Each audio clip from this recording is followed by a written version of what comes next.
bottom of what happened. Caroline, the DOJ and FBI have now concluded there was no Jeffrey Epstein client list. What do you tell MAGA supporters who say they want anyone involved in Jeffrey Epstein's alleged crimes to be held accountable? This administration wants anyone who has ever committed a crime to be held accountable, and I would argue this administration has done more to lock up bad guys than certainly the previous administration. And the Trump administration is committed to truth and to transparency. That's why the Attorney General and the FBI Director pledged at the President's direction to do an exhaustive review of all of the files related to Jeffrey Epstein's crimes and his death. And they put out a memo in conclusion of that review. There was material they did not release because, frankly, it was incredibly graphic and it contained child pornography, which is not something that's appropriate for public consumption. But they committed to an exhaustive investigation. That's what they did, and they provided the results of that. That's transparency. Follow up on that, Sure. Caroline. Okay, so the FBI looks at the circumstances surrounding the death of Jeffrey Epstein. According to the report, this systematic review revealed no incriminating client list. So what happened to the Epstein client list that the Attorney General said she had on her desk?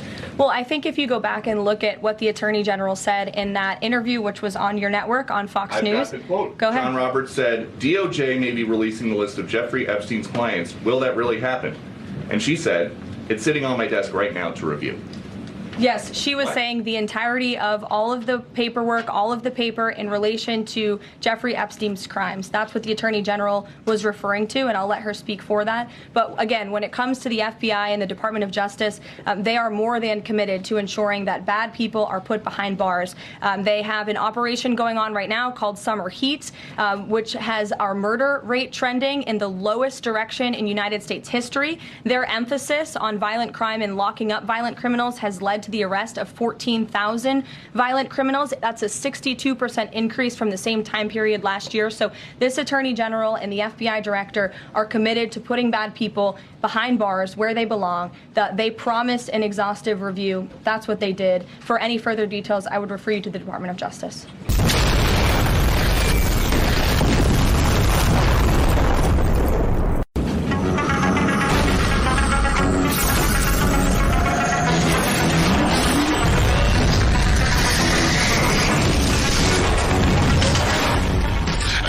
Flight into the dangerous world of a man who does not exist. A young loner on a crusade to champion the cause of the innocent, the helpless, the powerless, in a world of criminals who operate above the law.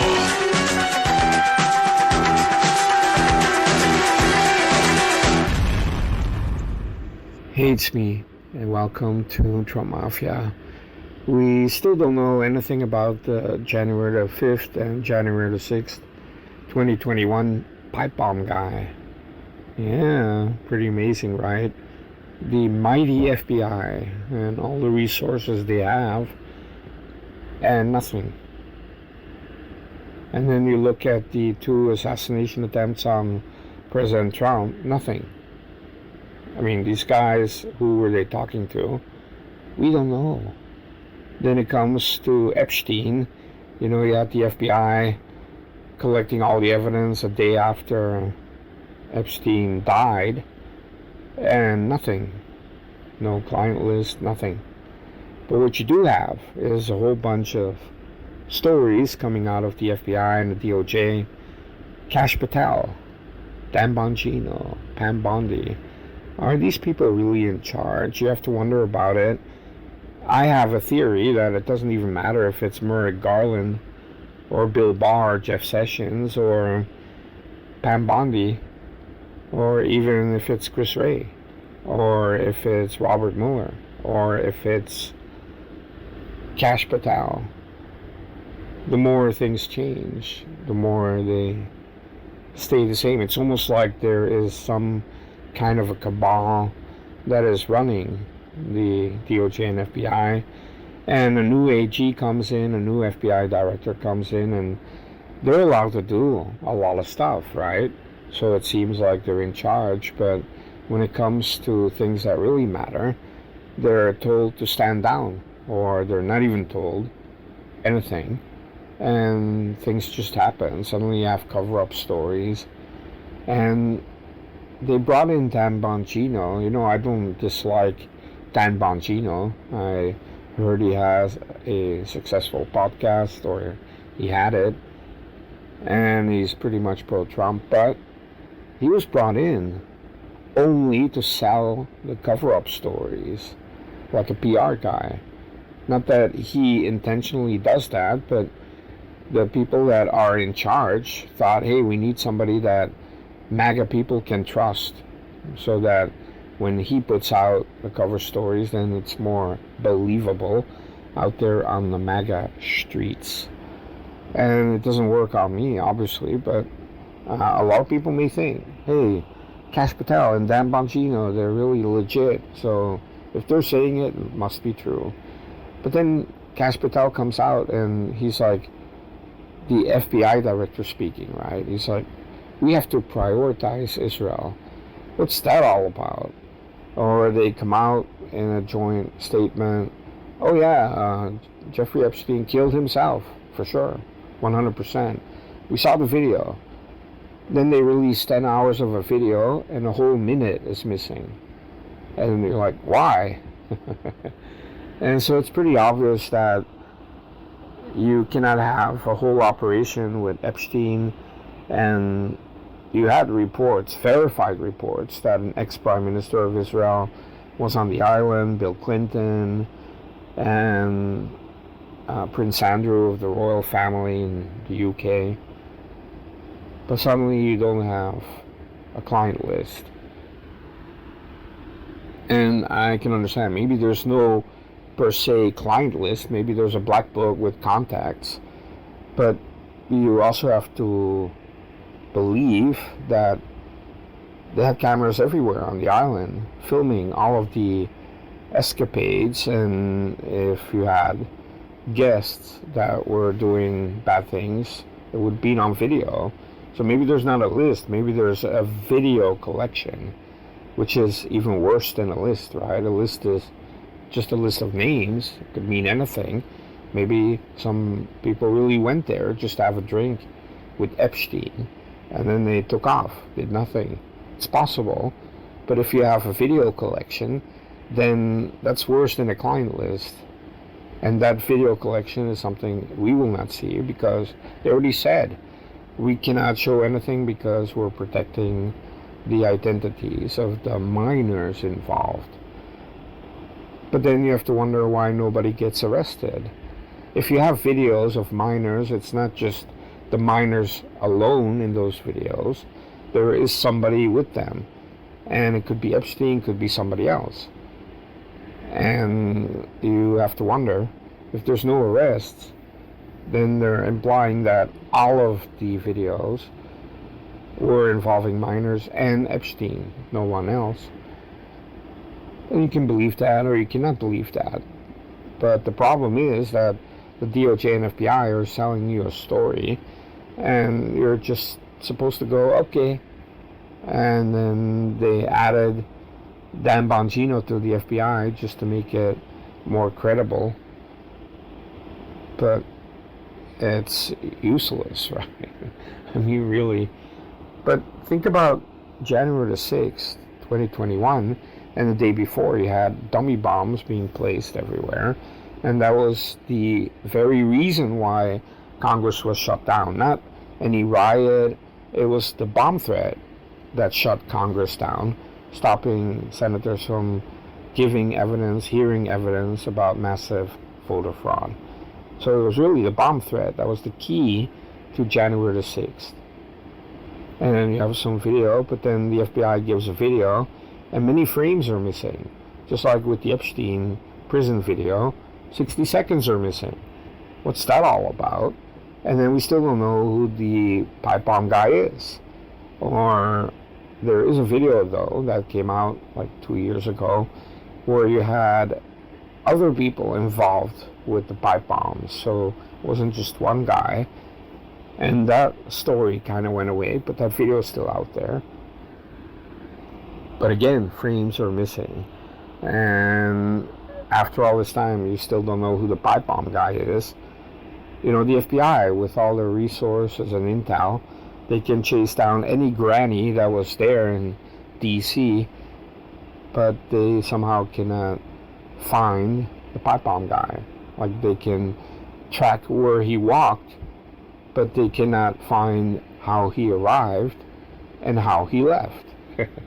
So convenient.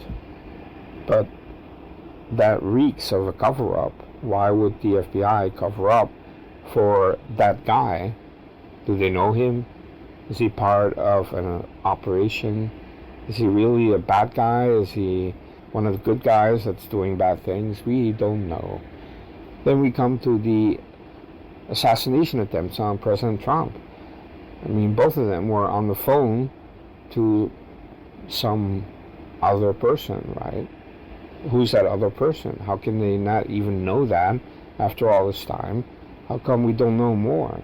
How come everything is kind of swept under the rug?